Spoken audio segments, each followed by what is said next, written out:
to people online. And so I will repeat the last proof of the previous lecture. It was very messy. I didn't explain clearly, so let's repeat it and then let's strengthen it. So I will speak about F0, number of different elements in the stream. And so, for example, Facebook, how many different users have viewed the message, or how many different viewers on YouTube, but unique viewers. If a person watches a movie 10 times, it only counts as one viewer.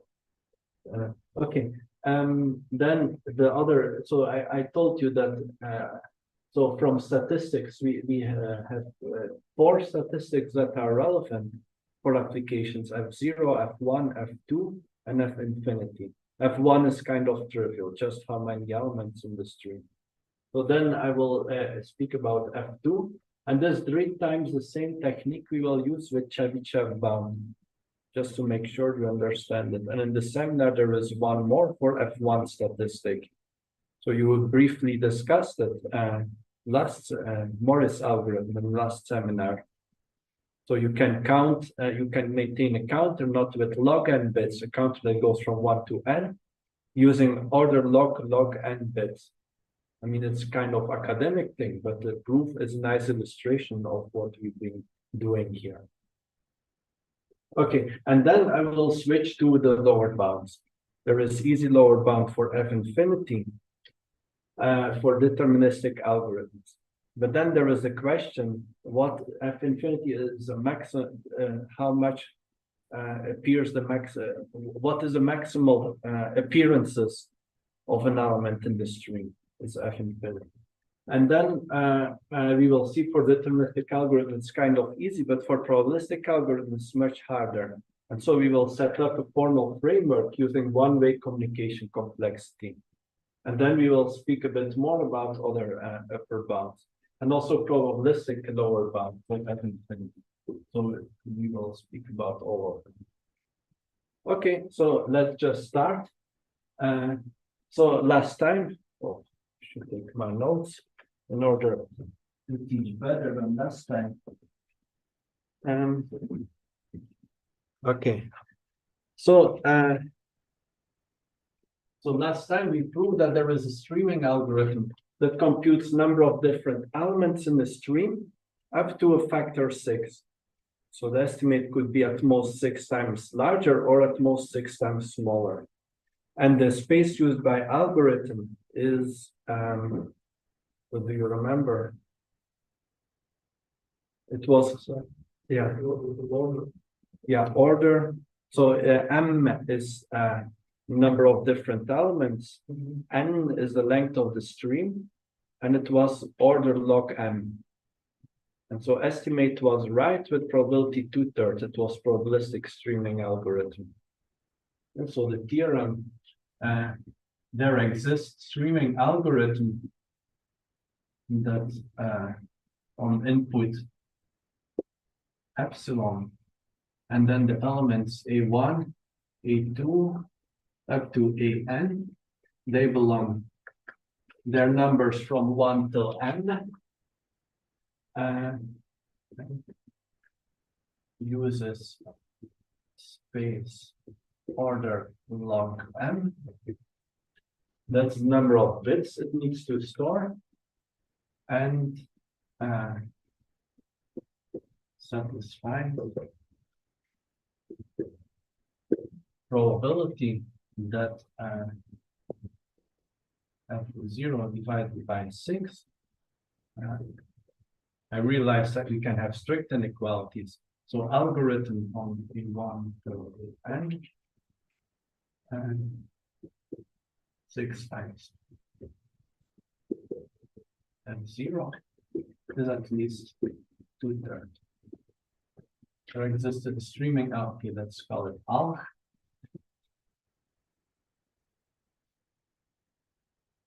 Okay, Zoom changed a lot of things. Is it readable at home? For students who check it online or listening online? Yeah, I think it's readable. It's the same as every time. It's Okay. kind of the Yeah. Well, for some reason I cannot use part of the board, so they're kind of zooming in. I don't know how to. Okay, it doesn't matter. It's readable. So that was the statement. And so let's try to remember the proof. Let's first remember the algorithm. So that was just two steps. Select a random. So we will use hash functions that map M to N. So that map the set numbers of at most N. Okay. Select hash function H from numbers bounded by M to number bounded by M from two-wise independent set of hash functions. I will soon repeat what this means.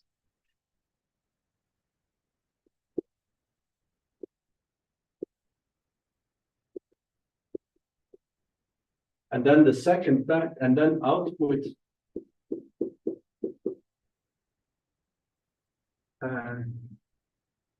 it was M divided by the minimum of the hash values of all elements in the string. Hash A N. Oh, that's output. So just two steps, very easy algorithm. And so now we need to prove that this is satisfied. So probability is about the randomness, which is a choice of the hash function.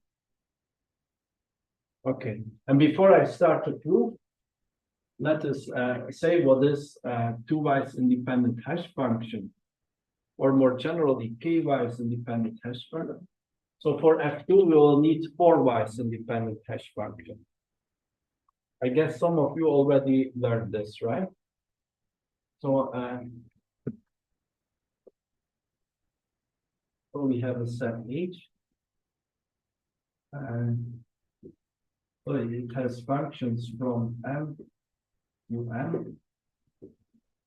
So that's one way to write a set of functions. All functions that take arguments from 1 till N to 1 till N.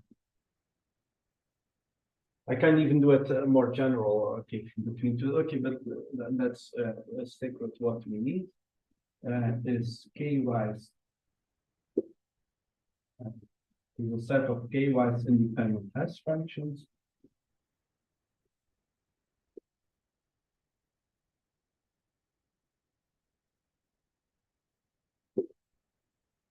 If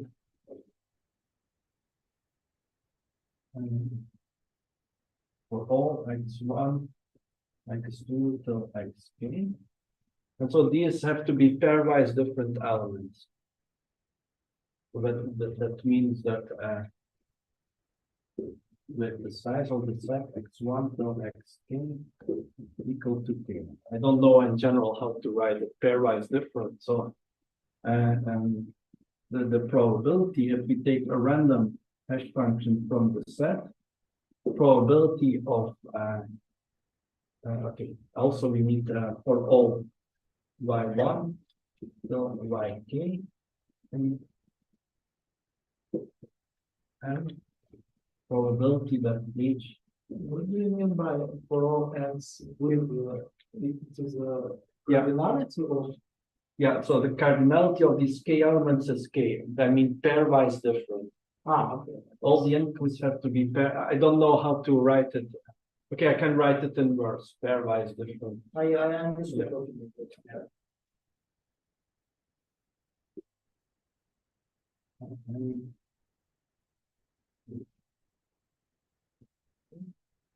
Equal to yk is equal. So the probability is the same for all these choices. And this probability should be 1 over m to the power k. So if we take a random function in the set, so this uniform probability in the set, we should have this thing. And it's kind of easy to make k-wise independent hash functions because you can take a random polynomial of degree k minus 1. Yeah, that's like two. Yeah. So if you interpret, yeah. For example, if m is a prime number, then you can interpret m as a field. And then you take a random polynomial in this field and you have a set of hash functions. And to prove, and it is in the seminar, you will prove it. But basically it follows by checking how many solutions, how many collisions there can be. Like two polynomials, so two polynomials can, for any k points, there are at most, I mean, there will each be one polynomial that satisfies all these solutions. Just by solving interpolation polynomial for the branch. Yeah, exactly. Okay, that's already an exercise that's finished. It's just from linear algebra. Yeah. Well, okay. We will need a few more sets, like not mapping integers at most n to integers at most n, but the values might be binary here. And then if m is odd, okay, that's for the seminar. So for two-wise independent hash functions, we take a random function, a random linear function here, and it works. Two-wise independent means for every two different inputs and for any two values, we have probability 1 over m squared of having them. Okay, so that's the definition. And now we need to make the proof. Okay, so it means that there are two inequalities. Do you remember which inequality was easy to prove?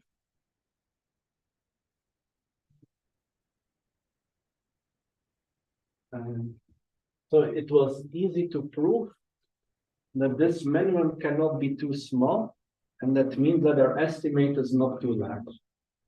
So this inequality was easy to prove because algorithm, or let's call the output f tilde or f hat. Algorithm for inputs is phasor and outputs that satisfy this. Okay, so that is bound f hat smaller than 6 and 0. This happens if minimum. So I will just write this as minimum. If minimum is okay, sorry, I want to prove. Let's look at the bad event that f hat is at least 6 times f0. That means that the minimum of this thing is at most minimum. M divided by minimum is at most 6. Is at least 6f. So minimum is smaller than m divided by 6f0. Okay. And why is the minimum can be so small? yeah, it's like it's bounded by the one of the elements. Okay. Yeah. So we will bound the probability of this thing by 1/6. That's our plan. Well, it's just what we want. Yeah. We want to prove that this has probability at most 1/6. And this is equivalent to saying that the minimum is very small. So the probability that f hat is very large, f hat is equal to this thing here. Yes. So f hat is equal to this thing. F hat is bigger than 6f0. If this minimum smaller than, so m divided by minimum is bigger than 6f0. So we bring 6f0 here and the minimum there. So we flip and then we check that minimum is smaller than m divided by 6f0. Yeah, but your parent mentioned here y instead of true. No. Oh, okay, so I explain now. So, yeah.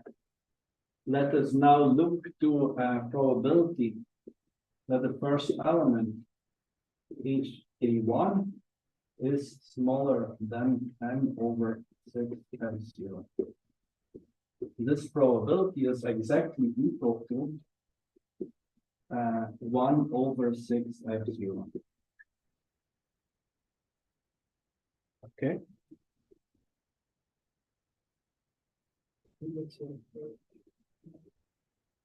And the h of a1 is the minimum of these. So the input a1, h of a1 is hash function of Yeah, the but- first element yeah, in the sequence. But we don't know whether it's the minimum or it's just. It's a just function. I'm just the beginning of my explanation. Okay.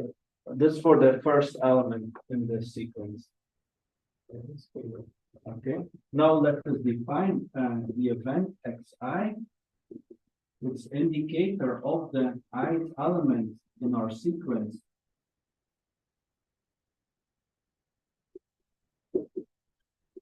A1 till a10 satisfies. Okay, let the ith element be satisfies h of b and satisfies the condition. M over 6. So this is the indicator. Xi is equal to 1 if this happens. And so now we have to prove probability. So we have to bound the probability that one of the xi's happens. So it's xi is just indicator that Yeah, the ith element. So we look at our sequence.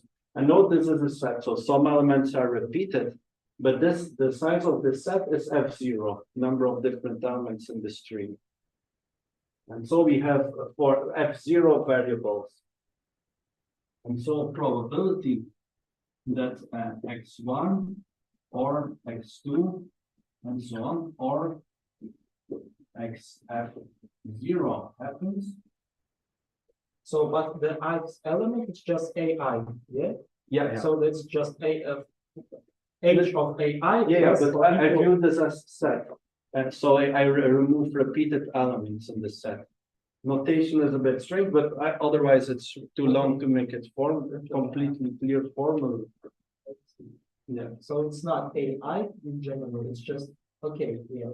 Yeah. So probability that one of these f0 events happens is at most, sorry, I said this was exactly equal to probability by union bound, probability that this happens, and not, there is no m here by mistake. So probability that first element satisfies, this is 1 over 6f0. Oh, sorry. I'm confusing the definition. And needs to be here. Probability that this happens is f0 times the probability of x1. So here is x1, right? The first element of the set. Can you repeat the statement probability of that as well? Yeah, probability x1 is 1 over 6 times f0. Yes. Yeah. And x1 has the same probability as x2, x3, up to xf0. They all have the same probability. So by union bound, this is at most f0 times 1 over 6 f0. Yeah, so And so it is at most 1/6. so the domain is zero, Yeah.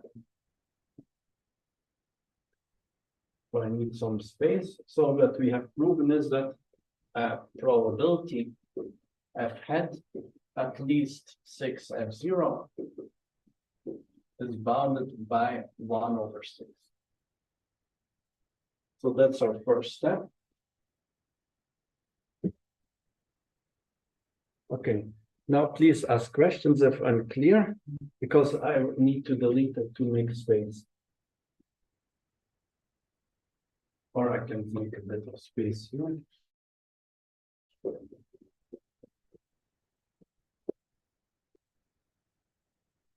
Okay, now let's go to the other proof, the other bound. Now we want to prove that probability f hat smaller than f0/6 is also at most 1/6. After we've done this, we get this result. Okay, but now it's a bit difficult. Last time we explained a proof that we have if all variables, if all values of h are independent from each other. So if h is a truly random function, then we flip for every value, we flip some bits to get the random value.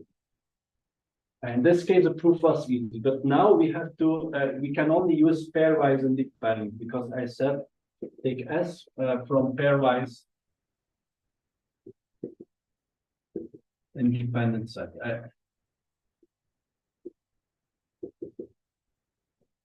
Okay, and so the plan was to use Chebyshev inequality. So Chebyshev, I hope I write it correctly. It says probability that y minus expected value of y bigger than t is smaller than variance of y divided by t. And we will also use if x1 till xk are pairwise independent. Okay, I already used for L are pairwise independent, then we can add the variances.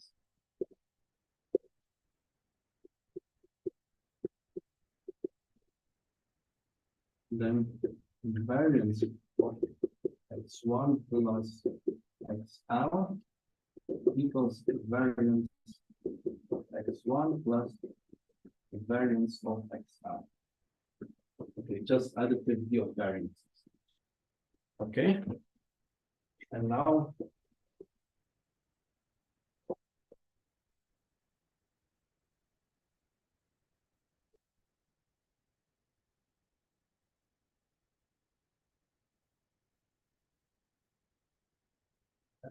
okay, so now we go back to our inequality we have to prove. So f hat is bigger. F hat is bounded by f0/6. So this is equivalent to f hat bounded by f0/6. So let us have 1/f hat, which is easier to handle.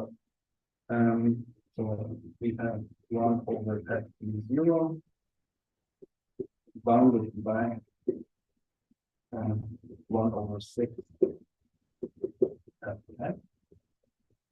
I think that I should take this here. We do the calculation easy. And now that is bound to 1/f hat, which is minimum divided by n. Okay. So let us put n here to give you the same as no, that's good. Minimum over n will be a number between 0 and 1. So this is very convenient sort.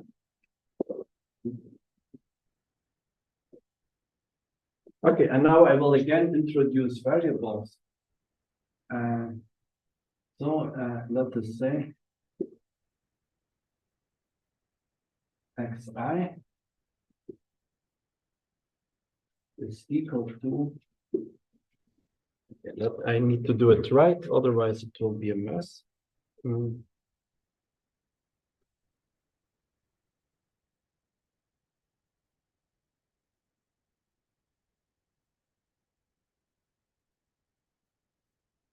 Again, the I element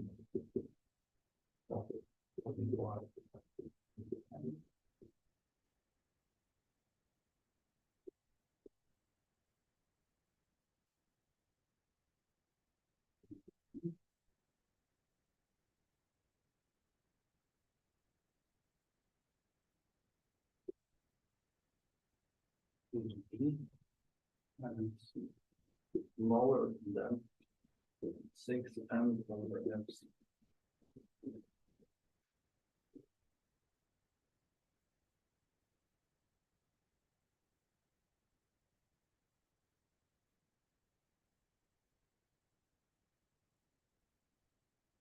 So we want the minimum to be large. So we will be interested in the minimum being small. So we need strict inequality in this event. And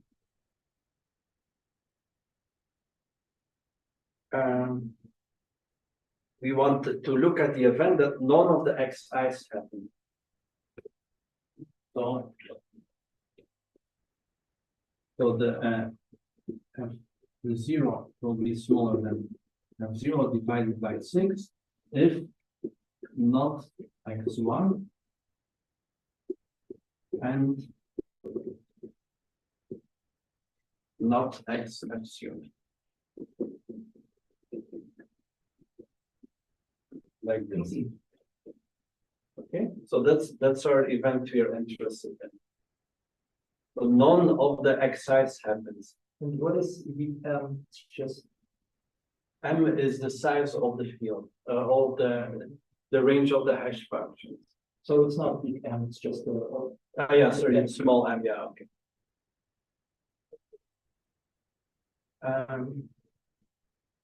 Yes. And again, we will bound this with Chebyshev inequality. Because expected value, and so we will look to the sum of the y's. So this will happen if and only if as a sum of x's. If y is 0, where y is equal to the sum of x's.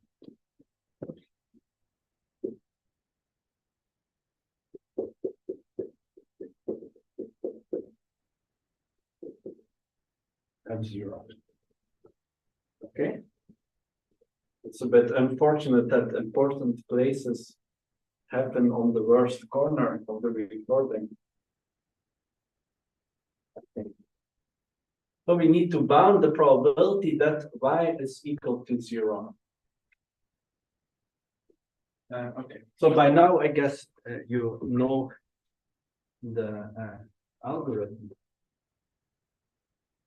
So let's have some space here. Okay, so let us, we want to use Chebyshev inequality. Oh, okay, let's write the probabilities. Probability that y is equal to 0 is bounded by probability that y minus expected value of y is at least expected value of y. Right? And so this by Chebyshev, this will be bounded by a variance of y divided by expected value of y squared. So now we have to do two things, compute the variance and expected value of y, and we are finished. Okay, so expected value of x1. Let us look what is x1. And the first element in our sequence has random hash value smaller than 6m divided by f0. So expected value is exactly equal. And so HB is a random value between 1 and m. So this probability is 6 over f0, assuming f0 is at least 6. But okay, if f0, we can remember the first 6 elements. So we can assume f0 is 6, otherwise there is trivial algorithm. So we run it, just remember 6 first element. Okay, then here I am. Okay, so this is equal to 6 over f0.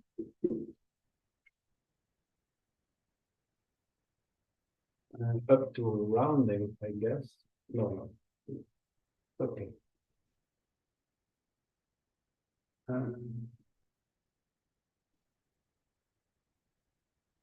I don't know. I need to assume m is a multiple of 6 to get this. Oh, so there are some rounding issues, but let's forget about rounding issues. If just m is large, we don't have a problem compared to f0.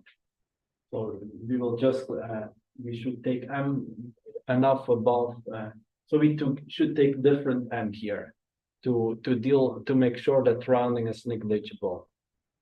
Okay, then the variance of x0, variance of x1. So there is this formula p times 1 minus p for binomial variable. So it is bounded by expected value, 6 over epsilon. Okay. And now we can look at expected value of y. This f0 times this value. So it is equal to 6. And the variance of y, we use additivity because they're pairwise independent. The x's are pairwise independent. Why are x's pairwise independent? Because the hash values are pairwise independent. They're pairwise independent by definition of k-wise independence. So variance of h is 6 over f0 is at most 6. And now we are done. Because here we have 6 divided by 6 squared is 1 over 6.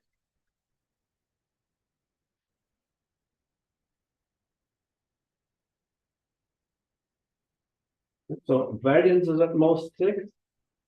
Variance of y is at most 6. Expected value exactly equal to 6. So we have 1 over 6. So more generally, you can here put any c here. Any c here is bigger than 1 minus 2 over c. So all 6's you can replace by any constant. Okay, so that's it. So it's for our first proof.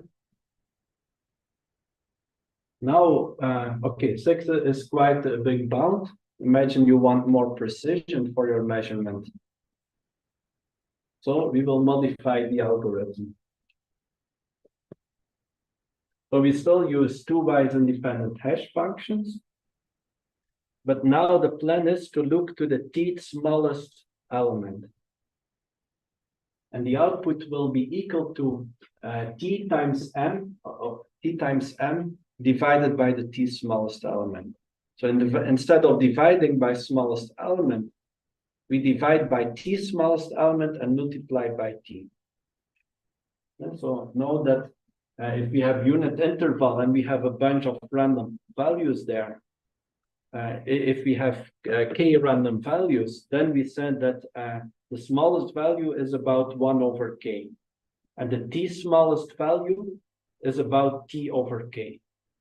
So if you want to estimate k, then we will multiply the previous estimate by t. Divide the previous estimate by. Okay, so let me write down the algorithm. Okay, I will delete the definition of pairwise independence. And so the proof will be modification. So proof of this will be a modification.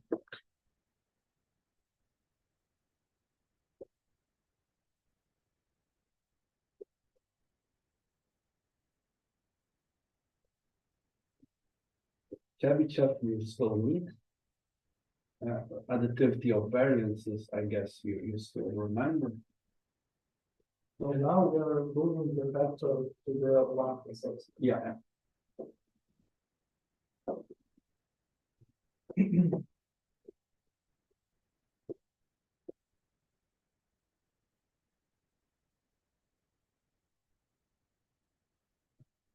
Here, 0 divided by f estimated. This should be both on. I think we have strict inequalities. I will look in my papers.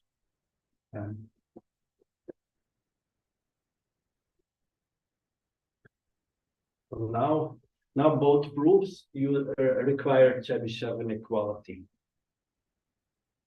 Okay, so algorithm first. So we will use parameter t. It will be 12 over epsilon squared. I'm again ignoring round. I will not speak about rounding issues. It's kind of boring. So if you think about rounding, you will need to take a bit more here. So rule 1. Use equality. H is random function, the same as before. Random hash from 2 device independent. Is that is equal to 12 divided by epsilon squared? Yeah, And what is the? T is a parameter we will look at the t smallest element.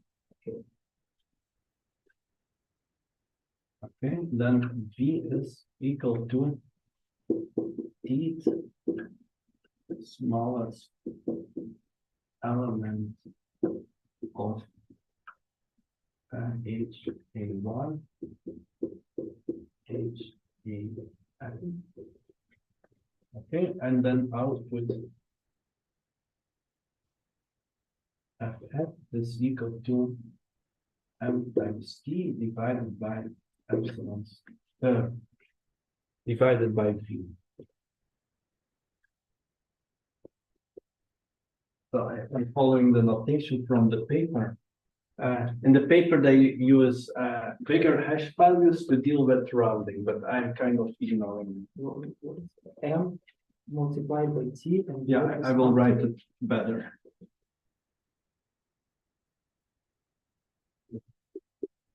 F is equal to M times T divided by V. And now we have a random hash, and previously we had it just. No, we still have two wise independent hash functions. No, but you know that it's random hash. Yeah, random element from H. So previously we also had a random. Okay, I will write the details. I just want to understand that whether it's different somehow. No, it's exactly the same. The same. The second rule is exactly the same. H is random, and H where H is two-wise independent set of hash functions.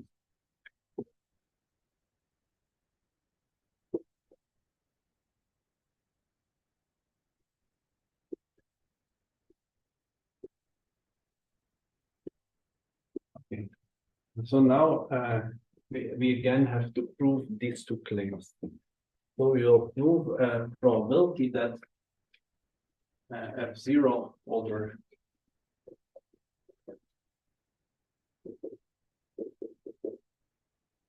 F hat. So we bound the probability that let's start with large. F0 over F hat is bigger than 1 plus epsilon. We are now proving that. Yeah, we will start with this one. So we check that this inequality is violated. So we want to bound this thing. Okay. So then, yeah, there are boring calculations, but somehow it's easy to do them wrong. Yeah, so I go through them because it looks like some people need this algorithm. Where is this people? Yeah, no, I did random check. I asked this year one random guy and 2 years ago a random guy, and both said that they need it for their work. So this year I decided to teach it properly. And there is a movie on YouTube from engineer of Facebook who was responsible to count number of different people who has seen certain message. So they want to know it like for the ratio of people who put likes or hates or whatever, a thumb down. Okay. Facebook does have them. Oh, no. I cannot speak about Facebook. I have to go to prison now because it's forbidden. I mean Telegram. Okay. Just that now it's forbidden social media with the pictures. Instead of like, No, but Telegram is allowed yeah, because otherwise we all have to go to prison, I think. it's Russia, like, I Yeah. go to prison anyway. Yeah.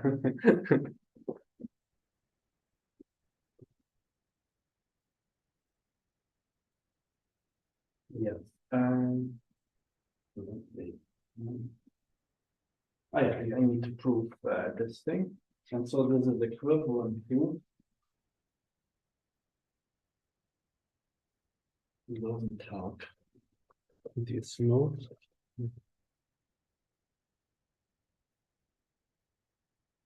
Okay, F hat is equal to MT over V. So we have to check whether so F0 over F hat is bigger than 1 plus epsilon. If and only if F0 divided by MT over V is bigger than 1 plus epsilon. And this is equivalent to saying that V is bigger than MT over F0 times 1 plus epsilon. Okay, and remember what is V? It's a minimum. The T smallest element in the set. Okay, so now let us count these elements. So for each different element, again, let's make an indicator variable. And so let again say xi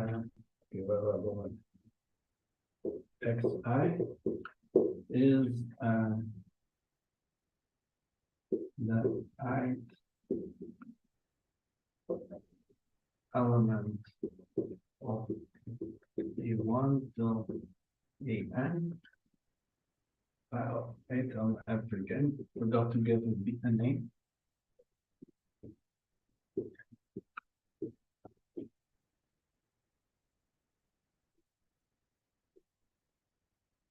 H for B. Okay, let's do the negation of this thing.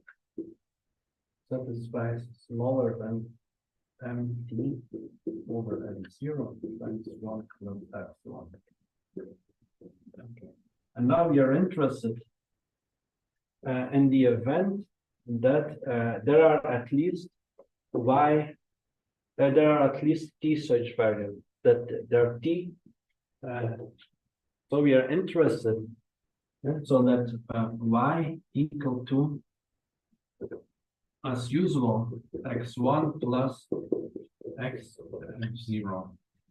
And we are interested in the event that Y is strictly less than T. Is right? No, Y is at least T. Okay, let us check. Is this indeed equivalent?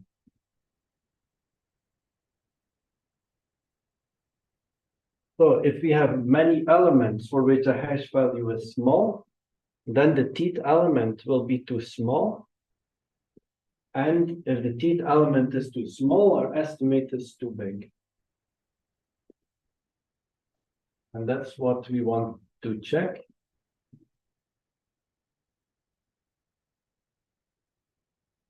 No, we want. Okay, something is strange. We want here to check that our estimate is too small. So if and so if many values are too small, then the bad event happens. So yeah, okay, so I wrote it correctly. Y is bigger than T, then many elements have too small hash value, and that means that F hat is too big, or this is no, doesn't work.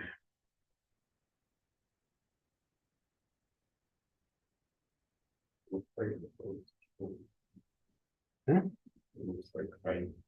Yeah, so I'm, it looks like I'm proving now this one.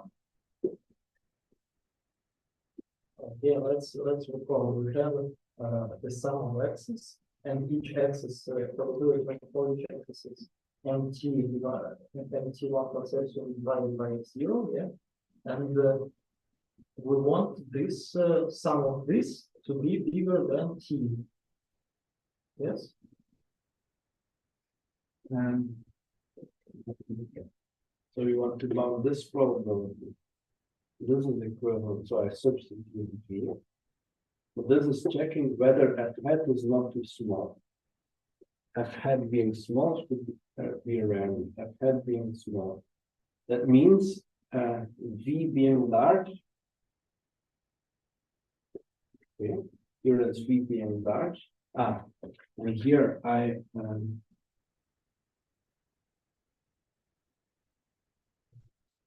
You shouldn't change the, just divide it. V is large. And this happens. And how you got y greater than t? Yeah, something is wrong. The last one is that. Okay. So V will be large. Yes.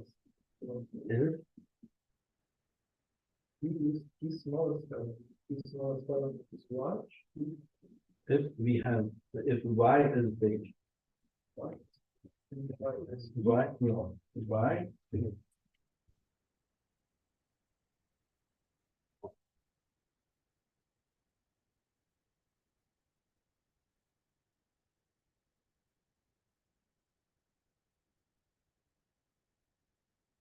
If V is big, if we have few elements that satisfy this. But if you, then y should be not be small. If it's you, then y should be small. Yeah. So this happens if Y is if Y is smaller than T. Then we have a problem. Because it means that if Y is smaller than T, it means that the T element does not satisfy this condition. And then V is large. Yeah, but it's what we want. Yeah, it's what we want. I just wrote the wrong condition for Y. Okay. So now we are good. And now we can just apply Chebyshev inequality. So I need a bit more space. So I wasn't careful.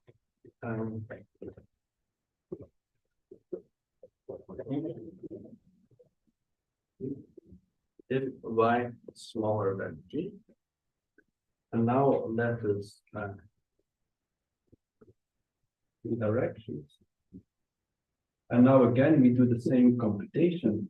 X1, expected value of X1 is smaller than. So this is pretty annoying. So okay, maybe we can deal with this. Yeah, we can deal with it. So this probability H is smaller than M divided by F0. So this is smaller than T divided, well, it's T divided by F0 times 1 plus epsilon. Okay, and then expected value, so the variance of X is bounded by expected value of X1. Now, expected value of Y is equal to F0 times this thing, so T times 1 plus epsilon. And the variance of Y is bounded by expected value of Y.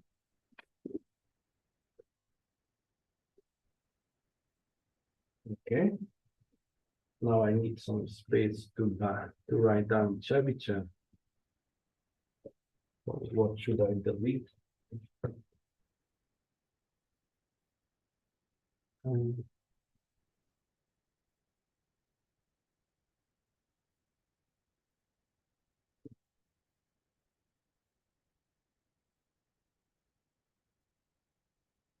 going to choose something to delete. I can delete this one. So then probability that y is smaller than t is bounded by probability that y is smaller than t, but expected value of y is t plus epsilon times t. So we need to differ by epsilon t. Y minus expected value of y is bigger than epsilon t. And this is bounded by variance of y, which is expected value of y, divided by epsilon t squared. Okay, so expected value of y is 1 plus epsilon times t divided by epsilon squared t squared. So 1t cancels. And also epsilon squared t is 12. Remember here, epsilon squared t is 12. So it is bounded by 1 plus epsilon over 12. And so it's at most 1/6 because epsilon bigger than 1 is very easy here. It's kind of trivial. So we have proven that this is true. I will skip the proof for this is similar, except where we need negations. So we will use a bound of this form, but with non-strict inequality. And then we have it's very similar, just confusing. You need to change not one thing but two things. But the idea is the same. Okay. So this is explained. So for F2, I think I will just skip it. It's in the lecture notes. It's called the surprise statistic. That means if you get a uniform distribution over the appearing elements, then F2 will be small. So imagine that you have a long stream and the distribution is uniform over M, F2 will be small. But if it's concentrated in one characteristic, F2 will be large. And so so it's harder to make a streaming algorithm for F infinity. And as replacement, that's the most frequent element. You could use F2. So you need to think either you use a lot of space to get the reasonable estimate for F infinity, or you use F2. So F2 is the majority. Yeah, the frequency of majority element. No, F2 is oh, I forgot to tell. Yeah, but you only use F0 number of different elements. Okay, I will repeat what is F2 and F infinity. Okay, algorithm for F2 is very similar as this algorithm. So you will again use, estimate. Okay, the basic estimator is something unexpected. So you will use a random hash function that that goes from M to +1 and -1. And it needs to be four-wise independent. And then you will sum up. So you will receive elements and you will add up the hash values. So now you don't need to store the minimum one, you add them up. And then you take the square of the result. So when you need to output F2, you take the square of the result, it's your estimate. And it will also satisfy a Rav inequality with bounds. But then by averaging, you can have a precise estimate. So you run this in parallel for many hash functions. And it turns out it converges quite. That's the idea of F2. Okay. So now let us, but I should first say what is F2. So but you remember, it's just the frequency squared, the number of times an element appears the square and with some overall element. So let me write it.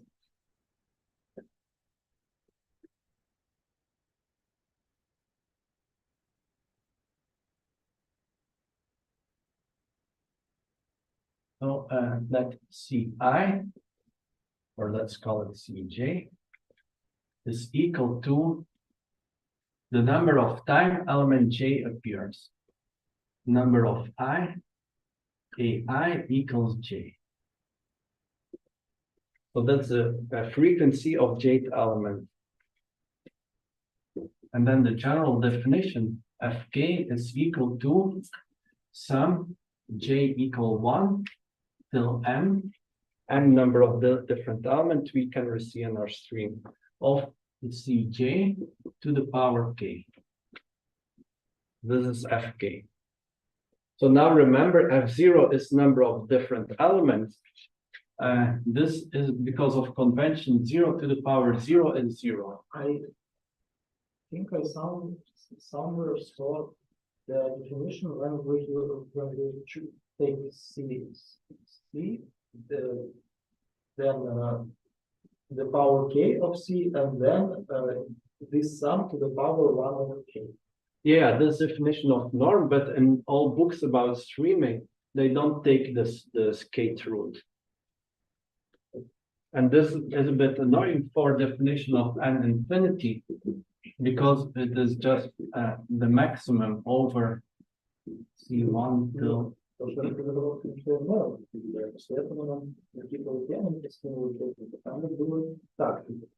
Yeah. If I would do what you say, it's kind of natural, but it would be against all the rest of the literature.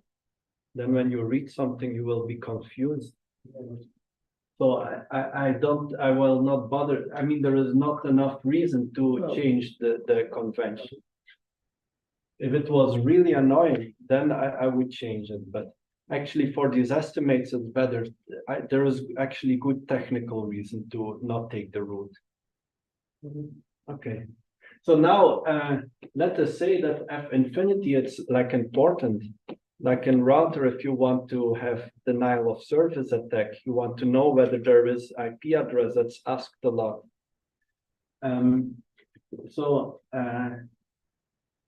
But this one is hard to estimate. So every algorithm so let us think about algorithm that computes F infinity exactly. Streaming algorithm that computes F infinity exactly. So it receives an, but you never know that streaming algorithm doesn't know. So let us look to the one with last element. So imagine that all these elements are different, and you want to and let us look at the let us look at the memory right before receiving the last element. In the streamer, all elements are different. A streaming algorithm needs to know in its memory the values of all these elements. So for every set, because if it receives a repeated element, F infinity will be 2, otherwise it will be 1 if the received element is outside. Okay, so now we can view this as a set. So this one is a subset of M. Okay, so how can we understand that we need M bits of memory to give the correct F infinity answer? Imagine that there are two different sets for which the memory of the before the last element is the same. So imagine that there is B1 till Bn minus 1, for which memory is the same. Then you can just take, okay, maybe until a different length. Then you just take an element that's inside here or not in here, or vice versa, and present it as the last element. Now the memory of the streaming algorithm is the same. So after getting the last element, it will give the same answer. And that means that one of the two answers must be wrong for F0. So it will say either say 1 or 2. The beginning you said that let's suppose that we have two practices for which we have different tasks. Yeah. Yes, so like Okay. those two practices are equal or not? Okay, let me say let me make a statement and then give the proof. So statement, any streaming algorithm that that computes F infinity exactly will use at least m bits of memory. Any streaming algorithm that computes F infinity exactly for every input sequence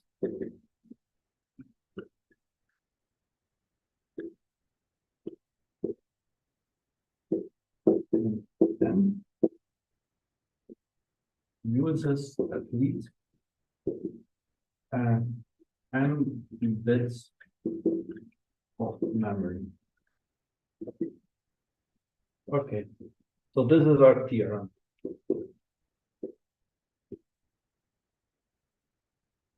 Okay, proof by contradiction. Let's assume that there is an algorithm that uses m-1 bits.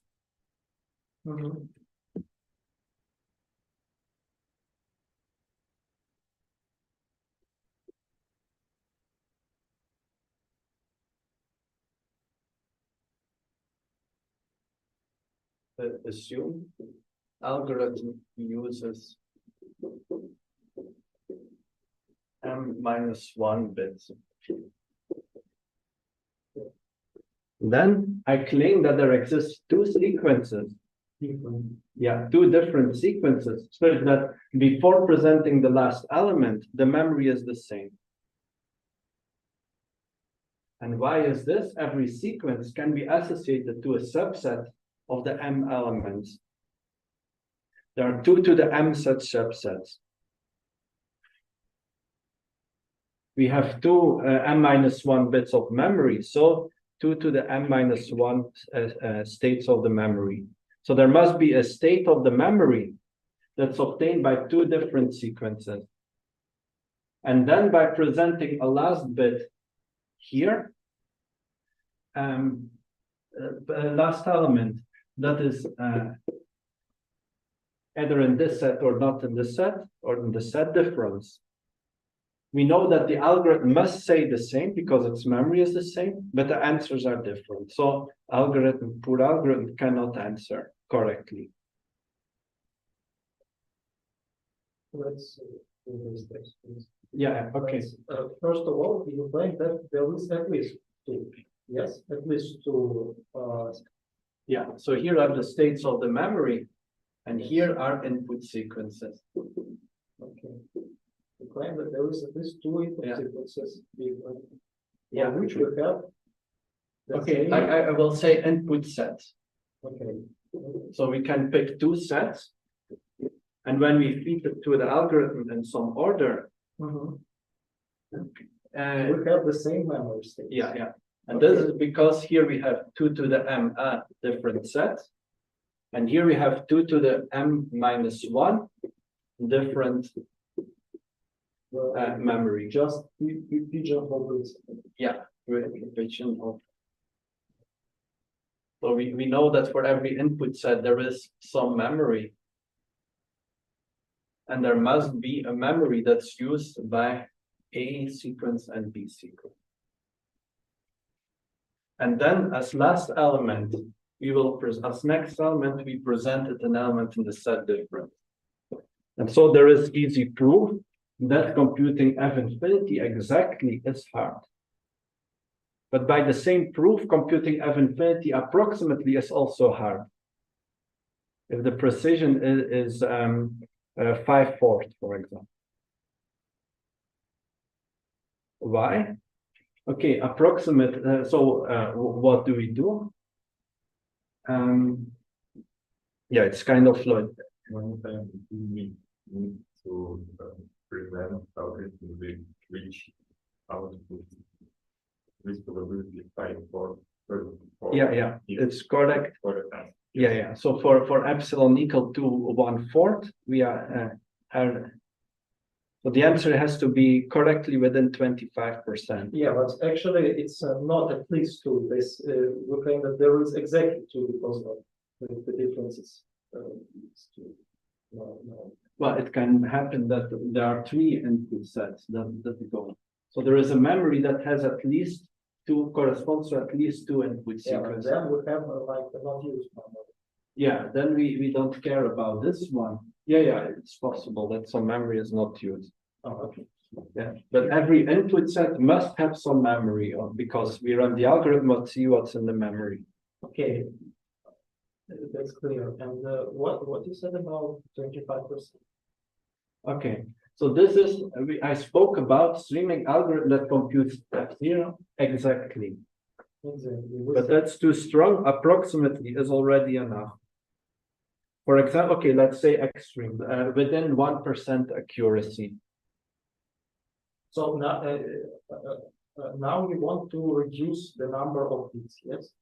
No, I want to make this weaker. I want to replace this by approximately. Yeah, I understand, but why? Why? To reduce the memory, yes. No, I make a lower bound. I speak about obstacle and I make the obstacle bigger. There is no hope to have approximate algorithm. So I just explained why do we use F2? Because F infinity is hard to approximate. So when you have denial of service attack, you don't want to know the precise number of attacks. It doesn't matter whether there is a website that's requested 50,000 times or it's requested 100,000 times. Both case in 1 second. It's both denial of service attack. No, just like you said it here, okay, we understood that we need at least m bits. Okay. And why you want Yeah, now I want to make it stronger. So let's with the same proof we get something stronger.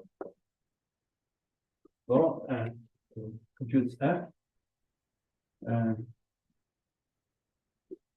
with accuracy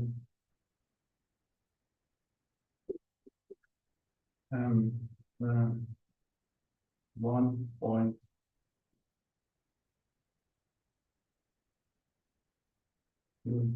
let's say F0 1 plus 0.001 plus or minus 1%.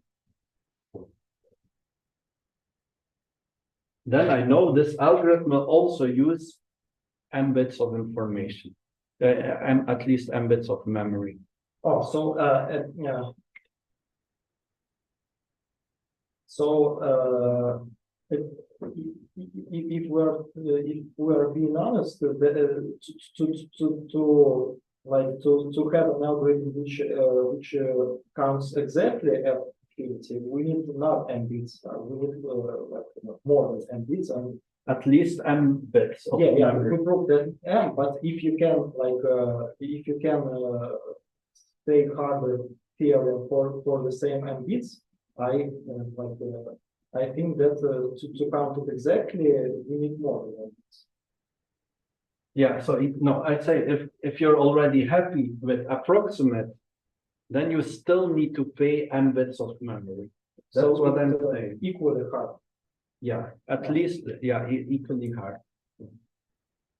And why is it true? In our counterexample, we are trying to distinguish between f infinity equal to 1 or 0 or 2.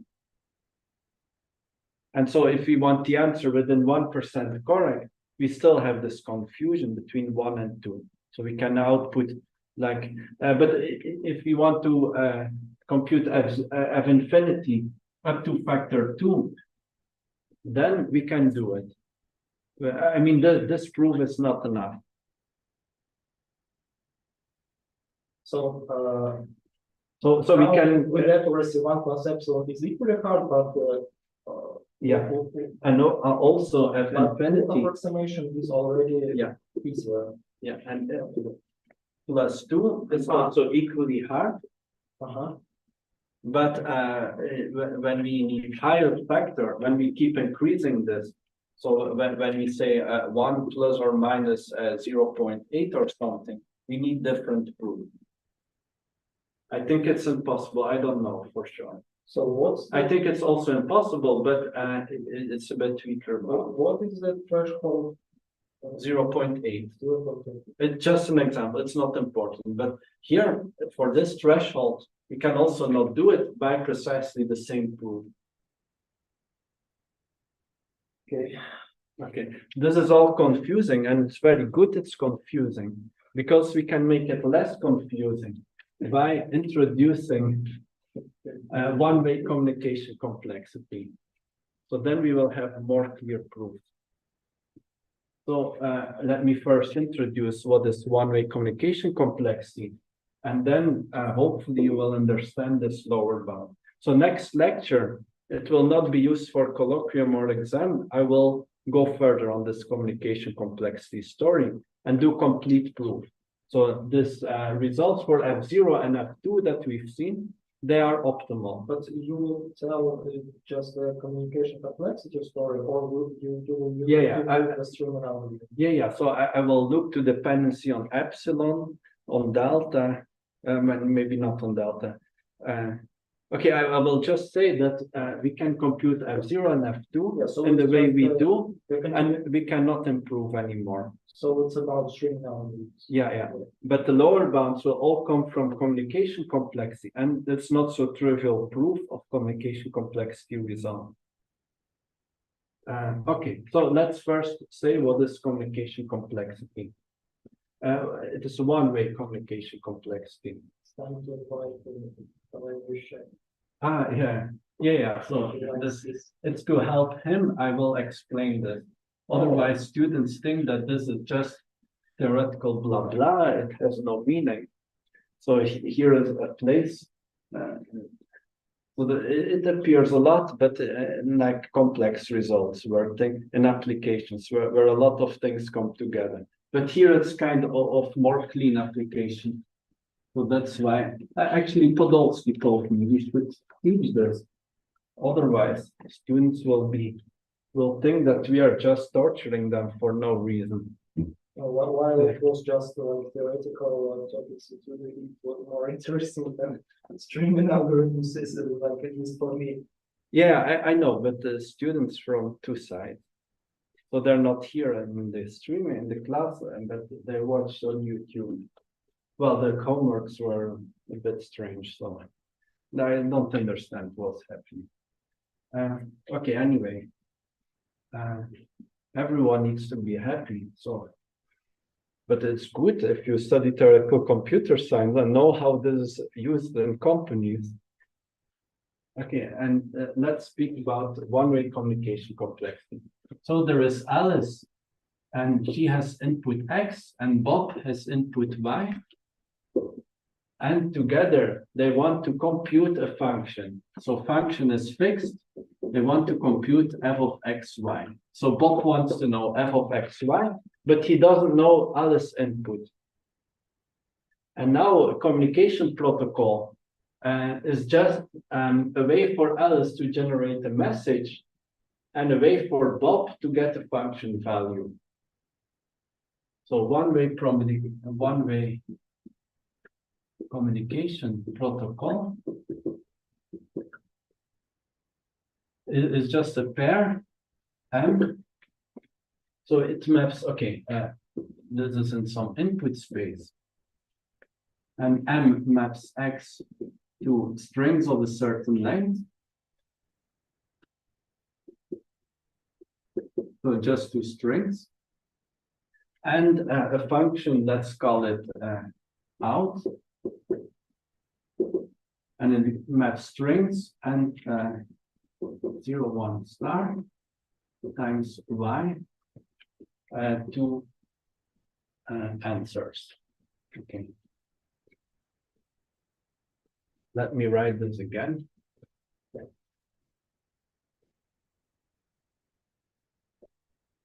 Bob, what else we have is a function f that goes from x, y to z. Okay, and the protocol. So it is equal to a pair, a function m from x to strings. And output, and this goes from y and strings to z.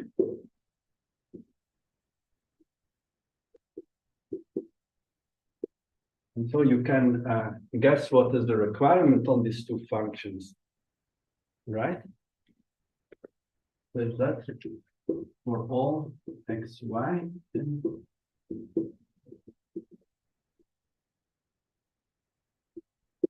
So yes, that's the requirement.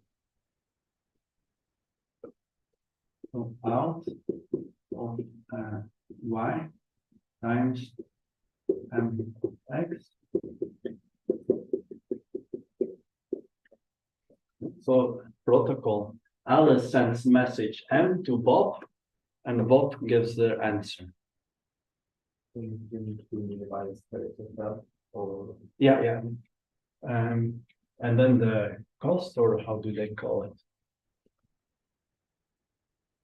Well, yeah, the cost is equal to the maximum of the length. Now we don't have any background for messing with the with our messages, with our communication, without playing against us. Yeah, It's just yeah, there is no error correction. It's not error correction. and listen note about function out. They can talk and choose. Yeah, but Alice can only speak to Bob. And so the protocol, of course, for a given function f, our plan is to decide the messages and the output function. So let's do example. Imagine that f of xy is parity of the concatenation, parity x, y. So the total number of, so if number of ones in both x and y is equal to odd or even.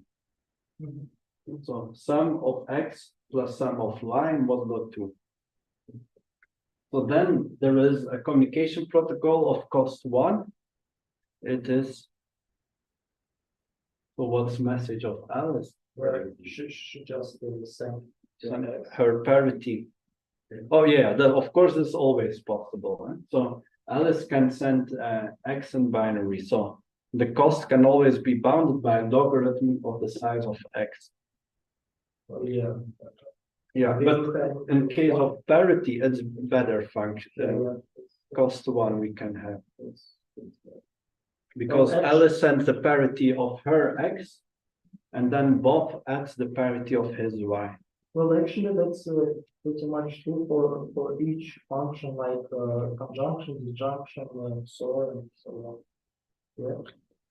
Yeah. No. Okay, so disjunction is good question. So now imagine that Alice gets a set inside numbers from 1 till m, and Bob's get a set of numbers from 1 till m, and they want to know whether these two sets are disjoint. So that's the set disjointness problems. They both get a set, they want to know if they're disjoint.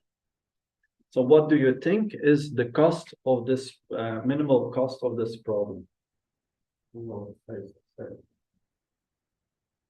Well, the m times the log of maximal element.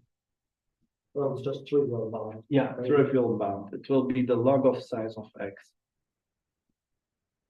So the number of the logarithm, so it will be m, the trivial bound. So x equals y equals all the subsets of integers from 1 till m. And then we have the trivial bound is log size of x is equal to m. And that's by the proof we just had. And so we just think about all messages that Alice sends to Bob. We claim that for all x's, for all sets, for all inputs, Alice needs to send a different message to Bob. Precisely the same reasoning as we did before. If two sets are the same, then Y will be just the singleton set that contains the element that's in the set difference of these two sets that produce the same message.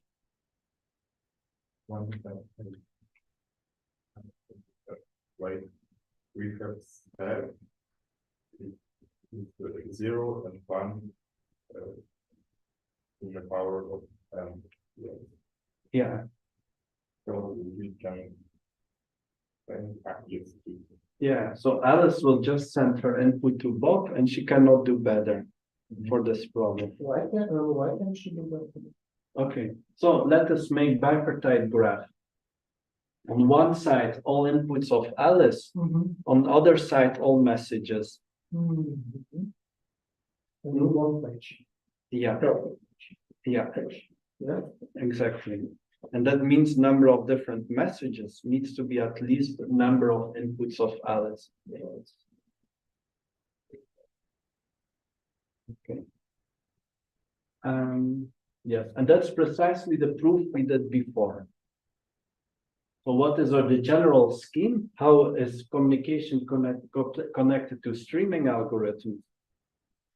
We will say that, so we will say, so for set disjointness corresponds to F infinity problem here.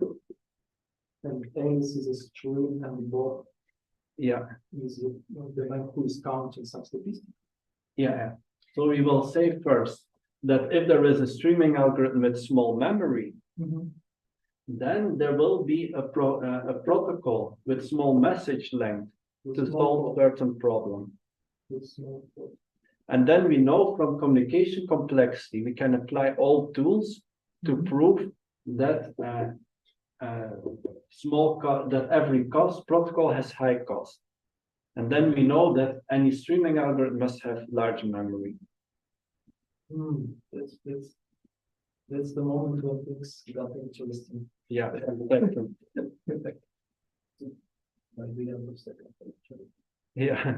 exactly. Yeah, yeah. So lower bounds. It's important if you suffer a bit on theory, you start to appreciate them.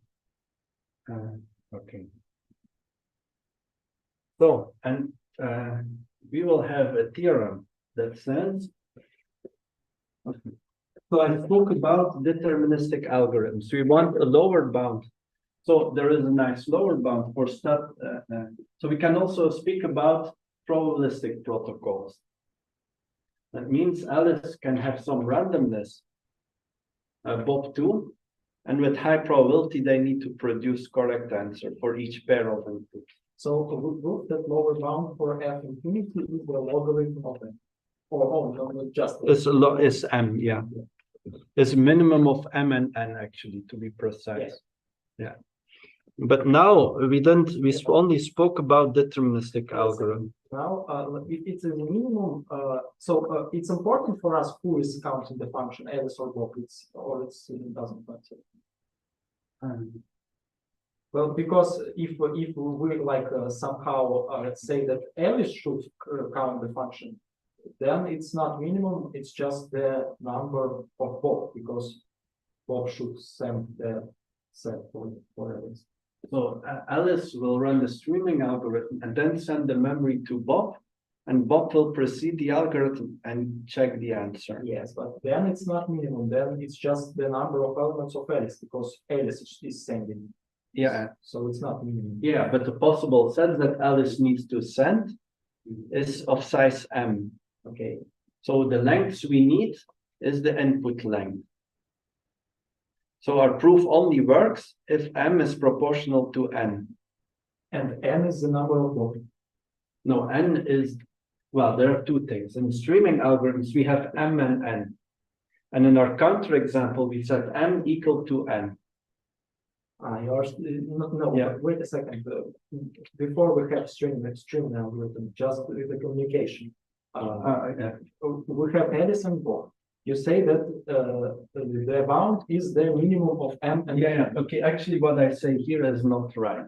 So here should be minimum of M and N. Oh, So if N is very small, we can solve it. So the But minimum fewer is than just M, that's the. for string algorithm, and for Yeah. various blocking, it's just the M. Yeah, yeah. Yeah, okay, so now it's. So, yeah, my fault. It should be M, comma, N here. Okay. So now let's go back to communication complexity. So what we have is a nice theorem that says that any, where is it? Here. Okay, so theorem 9.2 and good.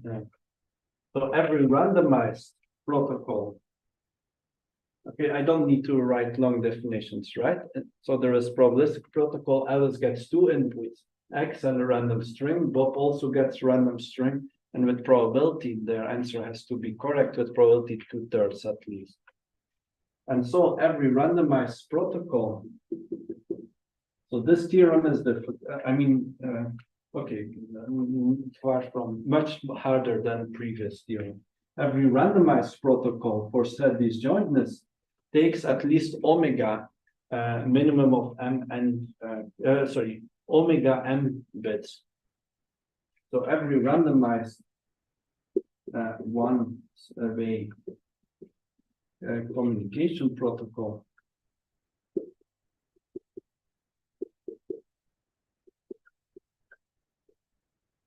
for set disjointness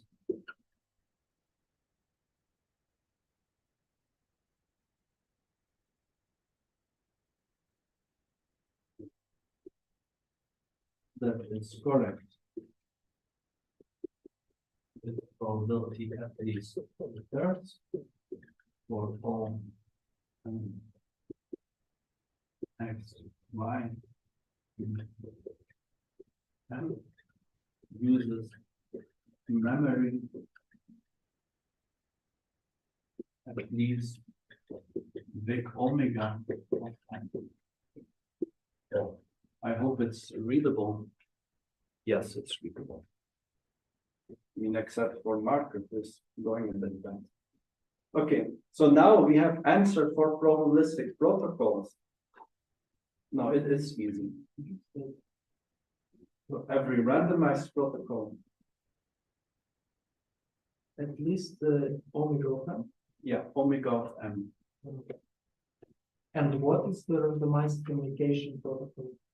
Yeah, that's a protocol where Alice gets a random string and is X, and Bob also gets random string. And then the function, this function out, depends on message Y and random string, and the message also. So, like It's clear, right? before we have like some fixed string, yeah? Yeah, And now we get some random string from the set. yeah. No, yeah, we just add a random string to the input. And then our answer has to be 2/3 with probability 2/3 over the 2 random strings for Alice and Bob. No, so I can repeat again. Where we add concatenate the X and Y with the random string, or where is randomness? Oh, actually, we can it does. Let's use shared randomness. It's even a bit easier. So there is a random string here inside of R, and the functions of Alice and Bob can use the shared random string. It doesn't matter whether it's shared or private randomness, the bounds are almost the same. So there is a trick to translate between shared and private randomness.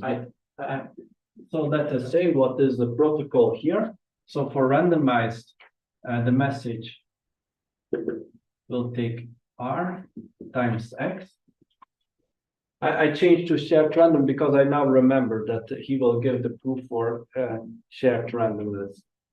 And the output function also can use the randomness.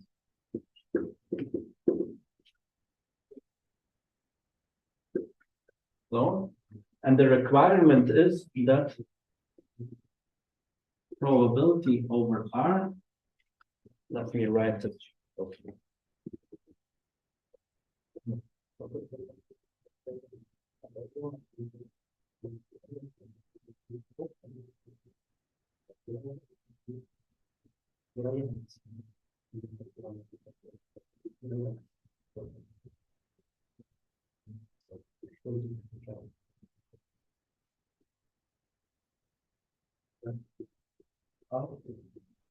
R for our takes Y and M for our X is equal to F of XY. Can you like do some definition again, because we can't understand where we can get the randomness. We have the random input, or what's the random input? So there is a string, Alice and Bob, they can look at a screen where a random string is written. Yeah. Alice will look at the screen, get a private input, and send a message to Bob. Bob looks to the message and the shared screen, The same screen. the same screen, and generates the output. So it's the same as a previous situation, but now they see some like some random string, but the common string for Yeah. Okay. So sorry for changing. I just remember that it's better to have the same notion of random. Okay.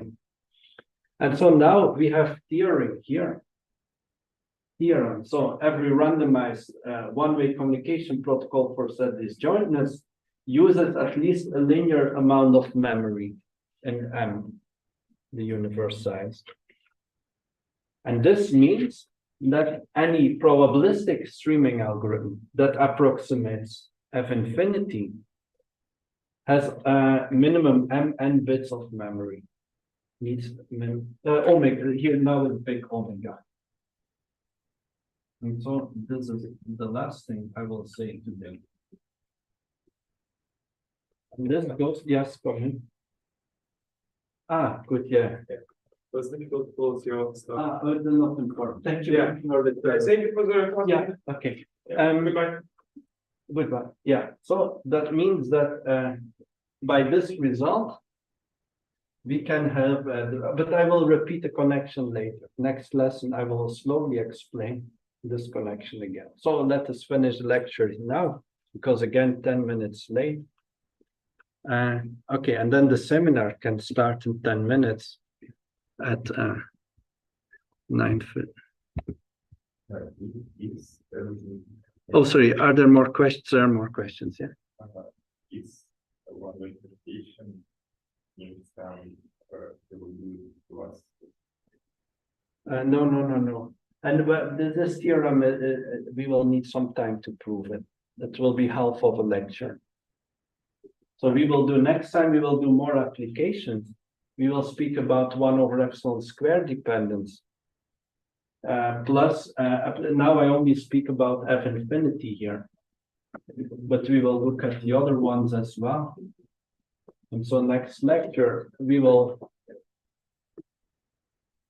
finish everything. Okay, this next lecture, we will try to do chapter 2. Now we did more or less chapter 1 of The question was about like the randomness communication complexity is contained in some probability course. No. no complexity class. This is theoretical computer science. No. In another class. Yeah, DPP or something like that. No, it's completely, there is no runtime here. So, but it also has names, these classes, but I mean, not for one way, but there's also several ways, and then there are other classes, but these are functions with 2 inputs. It's quite different. But it isn't theoretical computer science, and especially for circuits, communication complexity is important. Okay, so I will tell Nikita to start at 7:55.